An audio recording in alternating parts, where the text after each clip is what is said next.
We of all people know that humans are freaky little animals, but what about the other animals?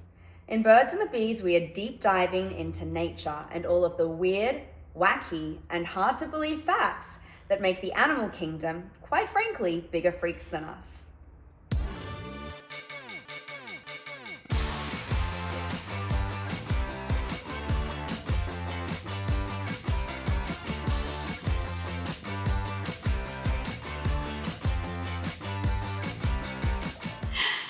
Hey guys, and welcome back to episodes. Oh, you clapped already? I already did it. Oh, sorry. Yeah. Sorry.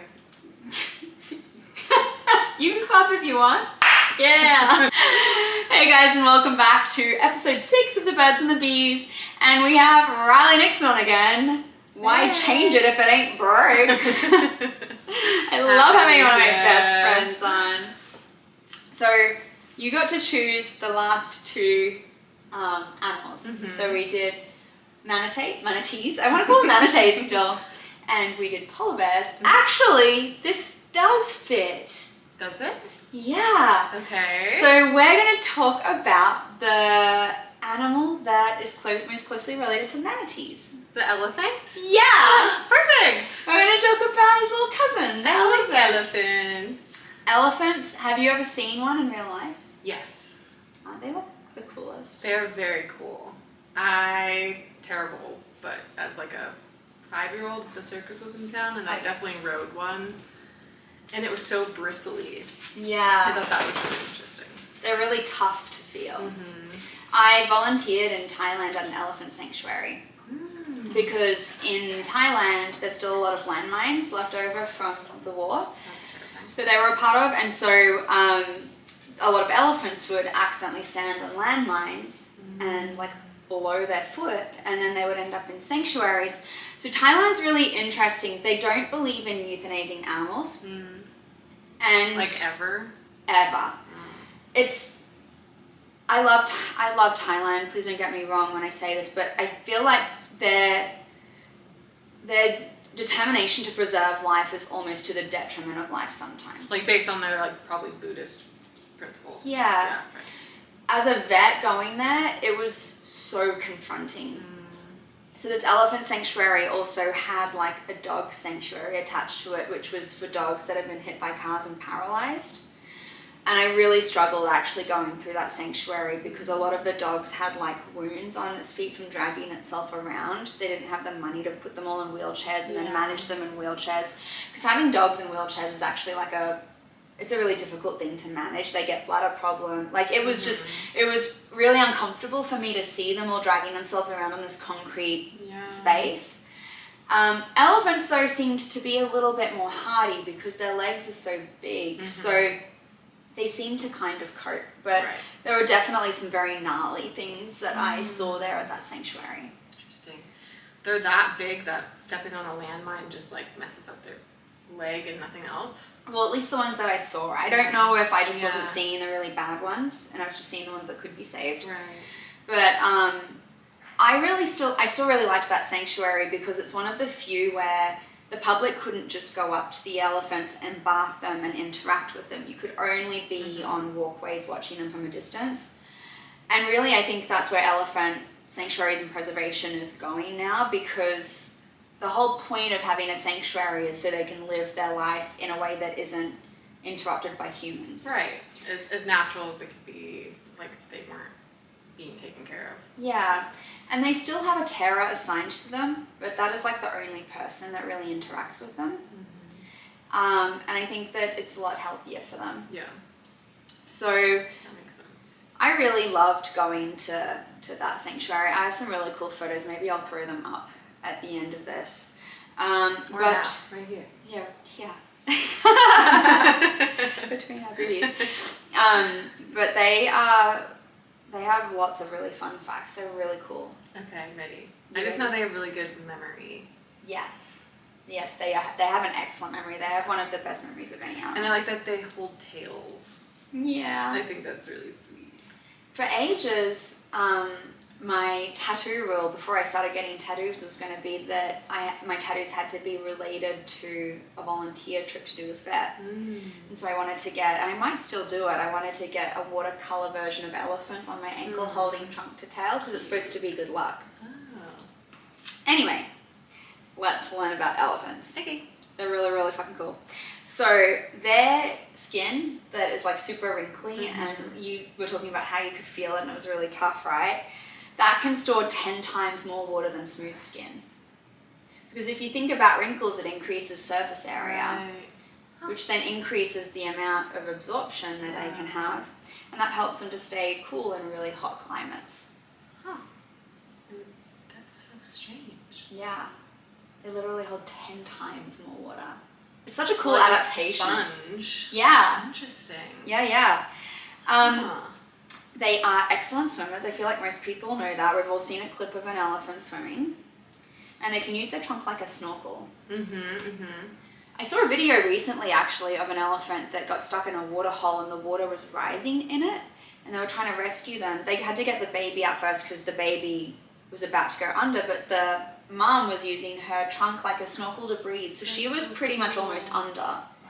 But she was able to stay alive with that, and then they were able to pull her out.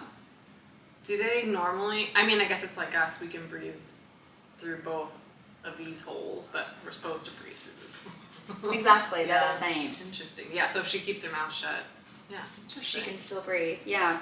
They have the largest brain of any land mammal. They have giant heads. Do you want to guess how much a brain weighs in an elephant? Do you have it in pounds?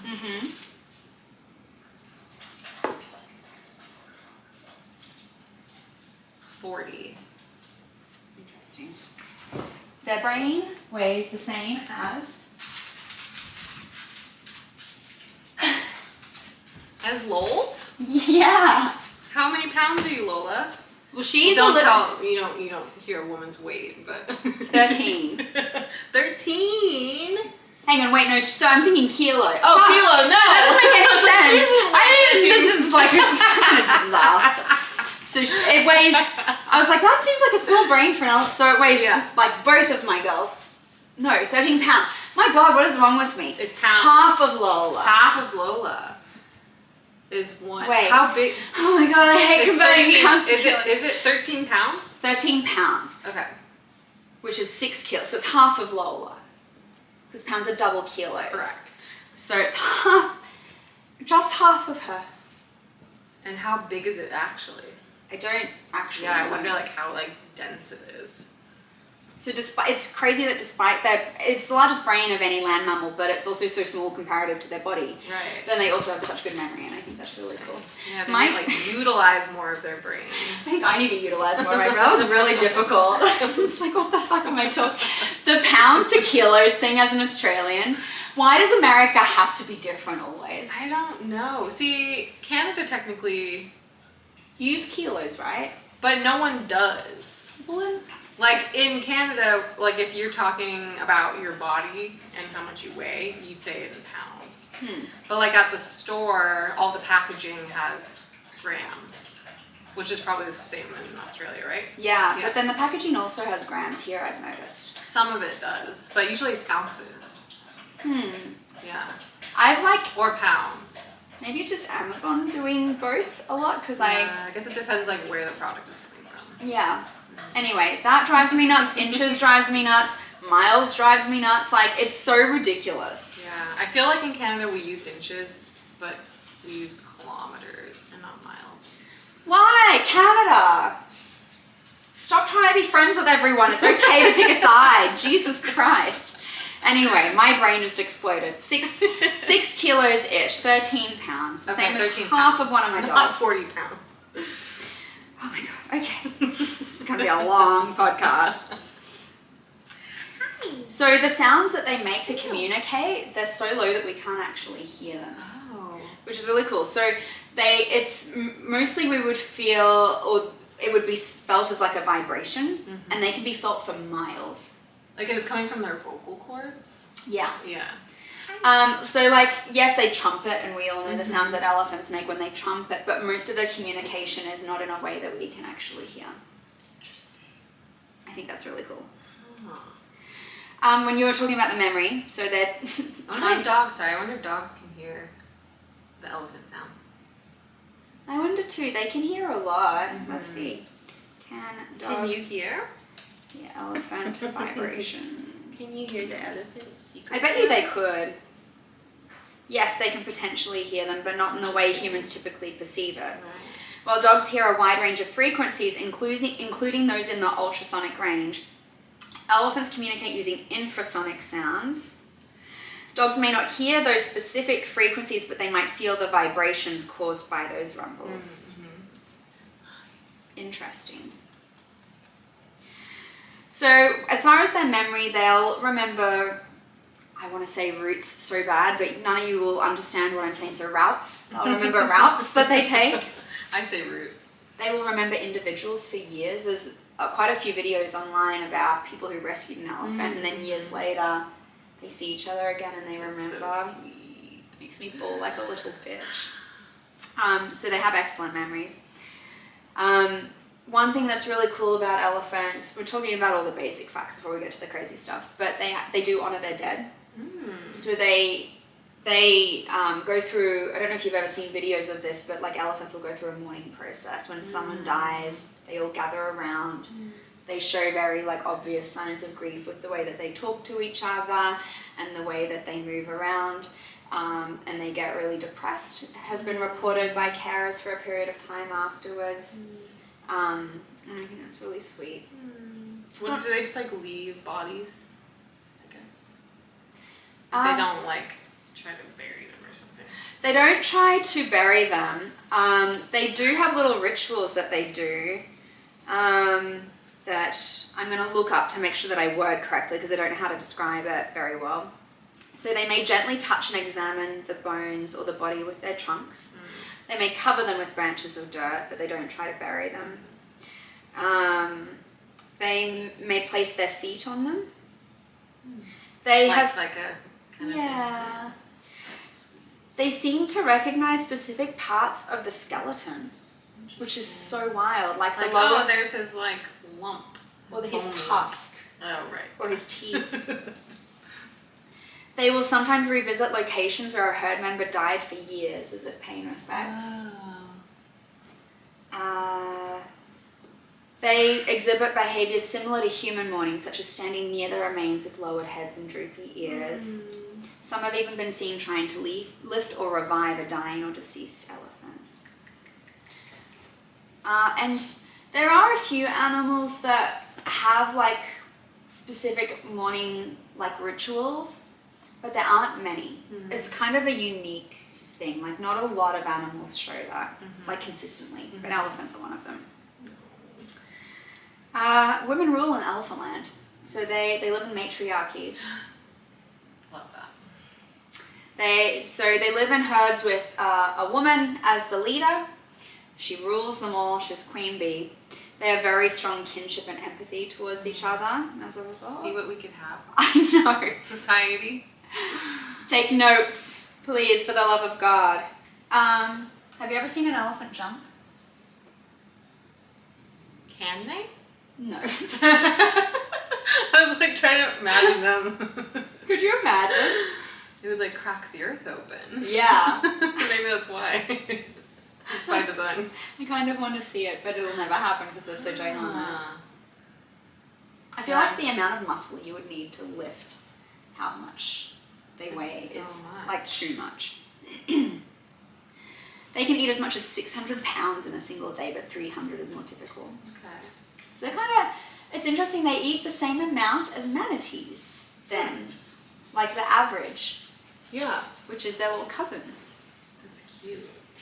So similar. What are they eating? Like fruit and... They can eat fruit, but like in the wild, they obviously don't have access to much fruit, so they're just herbivores and like... Gross. Yeah. Boring. Their poo weighs around 18 kilos, but sometimes up to 150 kilos a day. I wonder if they like have a designated zone to go poo in, because that's a lot of poo. That's like nearly double me That's so much poo. in a day. And they're so gassy, so a car could travel 20 miles on the amount of methane produced by one elephant in one day. Wow. So I feel like what is Musk doing inventing electric cars? We just need to harness the fart of one elephant. How much does a cow fart in a day? I've learnt this fact before and I don't remember. I'll have to do cows and answer that question another day. But a lot. They're one of the biggest contributors to greenhouse gases, actually, cattle. Yes. Yeah. All right, we're going to get into some really fun facts. Read all the basic stuff. Okay, ready. This is my favorite, most interesting fact about elephants, and it's not sexual. And it's something I only learned about in the last month. Okay. It's probably the coolest thing I've ever heard about an animal, and I think that they could potentially change human and modern medicine because of it. Okay. So elephants have 20 copies of a tumor-suppressing gene called P53. Now, we only have one copy of this gene. Tammy is so mean. So where we have one of this gene, they have 20. Wow. This means it's like almost impossible for them to get cancer. Oh. Because for them to get cancer, they would have to bypass all of these tumor suppressing genes, like all 20 copies of it to get cancer. Our bodies only have to bypass the one in order to develop cancer. They have to bypass all of these other ones. And besides that, they also have these like unique mechanisms for killing damaged or mutated cells. So like every body has ways that the body on a cellular level gets rid of cells that could be a problem. Okay. So like if they start to become a problematic cell, bodies have switches inside cells that allow the immune system to then decide to go and attack it. Like white cells, macrophages in particular, there's like particular releases of chemicals that cause your body to go, okay, I need to deal with this, and then grab it and remove it. So they have enhanced mechanisms for finding and killing mutating cells or damaged cells, and this also prevents the creation of cancer. So the combination of these two things means that they are so unique compared to, I might be wrong, but I can't find a single other animal that has this in the world yet. Although to be fair, I only just found this out about elephants. So there's a lot of research possibility as far as like looking into this gene, how they developed so many from like a developmental place. Is there a way that we can create a substance that allows us to generate that many tumor suppressing genes as well?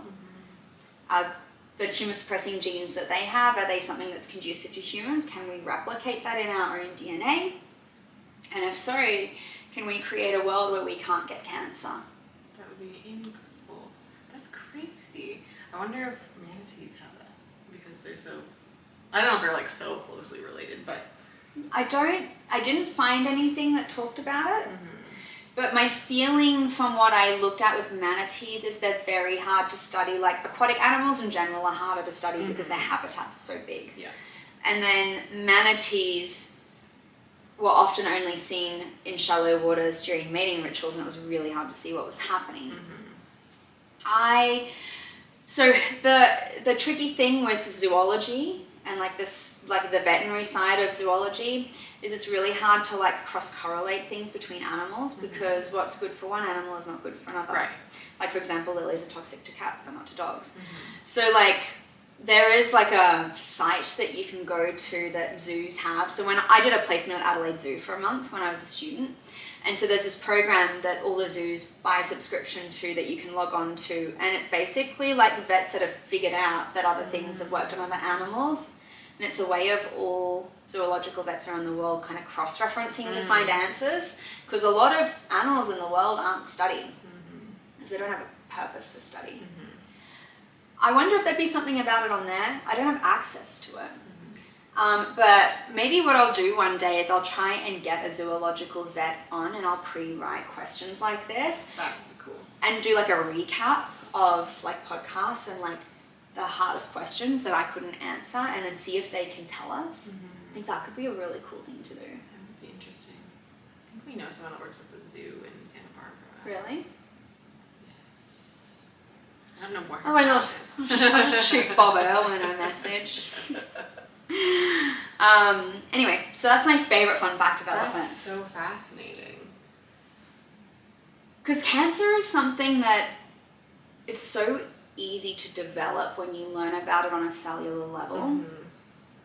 And I'd never heard of anything like this before. And the fact that there's 20. Yeah. Like, it's so many. Yeah. Like, where did that come from? How did that start? And they can't be the only one. Oh my god, I forgot a third mechanism Okay. for preventing cancer. They have a zombie gene Oh. that's activated when the DNA is damaged, leading to the cell dying. So, you know how I was talking about how every body has this ability to like recognize damaged cells and take them away? They have an extra gene specifically related to self-destruction. Wild. They're supposed to be the keepers of the earth. Yeah. They have like all these mechanisms to keep them around. Yeah, They must be very important. God was like, you belong, everyone else, get out. And manatees. They must have the same thing. My brain... They're too pure for this earth. They're also keepers. Yes. Yeah, they're just frolicking, having sex in shallow water all the time. My brain, when I wrote the notes for this, is wild because I wrote all of this about saving us from cancer, and then I wrote, elephant penis is 39 inches long and 6 inches thick.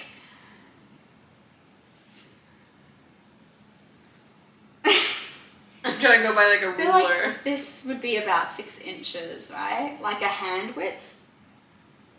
It's a big schlong.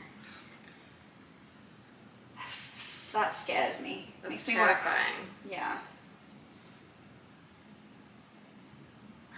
It's like, where does it go when it's like sheathed? Well, I mean, they're Does big. it shrivel inside? Well, they're big as well. So there's room Yeah. for it to hide like a dog penis. And they're not the only animal to have like a big, like there are a lot of animals with long penises comparative to the rest of their body. Like think about duck penises and that corkscrew crazy thing. That'll come on another episode. But yeah, they have a giant penis. Males reach sexual maturity pretty early on in life. So they reach maturity between 8 and 12 years. And when you think about their lifespan, they live about 50 to 70 years in the wild. So that's... And less or more in captivity? Way less. Way less. So in captivity, Like they 30 usually... years or something? No?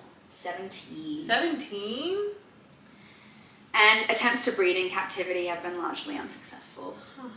It's interesting, animals in captivity, they seem to either do well or not do well. It's the reason why great whites are never seen in aquariums, because they tend to just die. Elephants don't seem to breed. Same as pandas. Pandas have been really difficult to breed in captivity as well. Oh my god, but those panda caregivers have like the best jobs in the world. I know. The videos of them like, they're just causing mayhem and they're like plucking them off things and plucking them off their legs and they're just so cute. Yeah. I think though, I'll talk about pandas another time, but I think I have some personal opinions about all of that side of things, and I think it's important to like increase the numbers of pandas. But I think the way that they're doing it, at least that forward-facing way to society, it's very like tourism-based. And I feel like there's ways to like increase the numbers without pandering to tourism. And I worry that maybe they've drifted into like a place of making it a spectacle versus helping the animal, because there's a difference. If you're going to raise an animal to survive in the wild, you can't make a spectacle of it, because the point is that they're not seen by everyone. Anyway, it's a whole other thing. Zoology is really, maybe we'll talk about it right at the end, because elephants are so dramatically affected by captivity, but like the idea of a zoo and whether it should or shouldn't happen is like such a contentious thing in the veterinary world. So let's come back to that. So male elephants enter a state called musth, M-U-S-T-H, where they produce a type of pheromone through their temples that indicates they are in a heightened state of breeding. Through their temples? Yeah. It's just exuding perfume. Just like inbuilt. It seems like a very strange place. It's kind of cool though. It's not from their like armpits or like their crotch or something. Yeah. Or their butthole. No, the temples. What? Because there's not even like, it's just coming out of the pores? Yeah. There's no like gland. Well, there has to be a gland to Well, produce I guess any like an internal gland. Yeah. Huh. So yeah, they exude from their temples, and they fight for access to females. So these guys are warriors. They fight for their bitch. And then, do they stick with them? Are they just like? So they don't mate for life. So males do live within herds, but because it's a matriarchy, they're just boy toys. Kind of, yeah. Fight for me, boy toys. Let me double check this because I want to make sure I've got this right. But I'm pretty sure they're just like denigrated in the herd. Oh, I'm wrong. Okay, so I'm gonna re-edit this.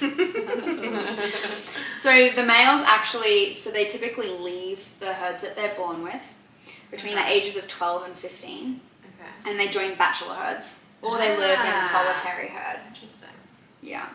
So females live in family herds and they're led by the oldest female, but males become independent. They may form temporary bonds with other males, but the older males mentor the younger males, and then when it's breeding season, they all go off to find their little, the woman that they want to have a crack at.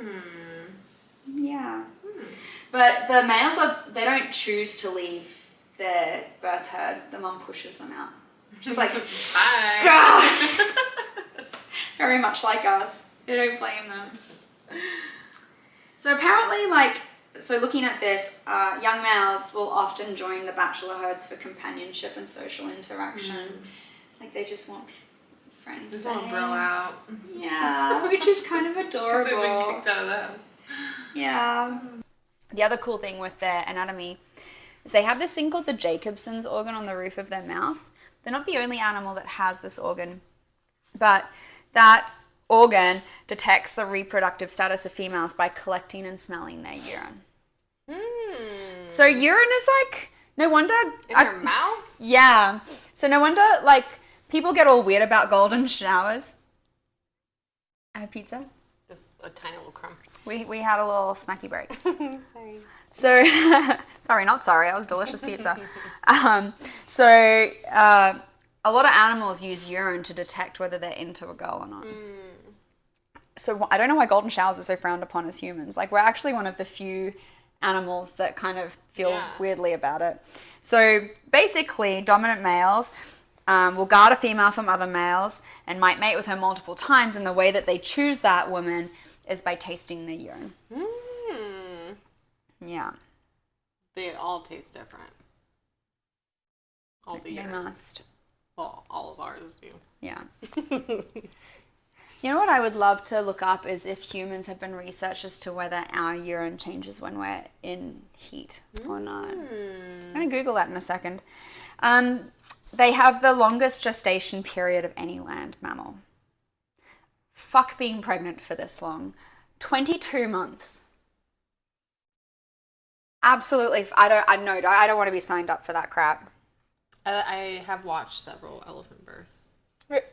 Really? Well, not in real life, but videos. Why? I don't remember why. It was I don't know. It was probably in middle or high school, just because it was interesting. What was interesting about it? They just drop out like giraffes. Yeah. And then liquid everywhere. All the amniotic fluids just. Yeah. I love the animals where they don't have to be given time to mature in a den or anything like that, and they just have to get up on their little lanky legs and start going. Yeah. Elephants are like that. Yeah. I think they're really cute. Beautiful. Yeah. And that's elephants. I mean, they're indestructible. Except for the fact that they're tasty to lions, I guess. Yeah. What was have to be if you're a keeper of the earth. They're keeper of the secrets of the earth in their 13-pound brains. Do female humans exude things in urine when in estrus? if anyone was to exude is a poetic term. Yes. What? Female humans can excrete certain substances in their urine during or around ovulation. I guess that makes sense because that's how I take my ovulation test strips. Now I really want to ask someone who's into golden showers if it tastes different. During, Like, can they tell if someone's ovulating? I think it's so hard to tell because you'd have to like keep your water intake and food, like, because it tastes so different depending on what someone's been eating or how much they've been drinking water.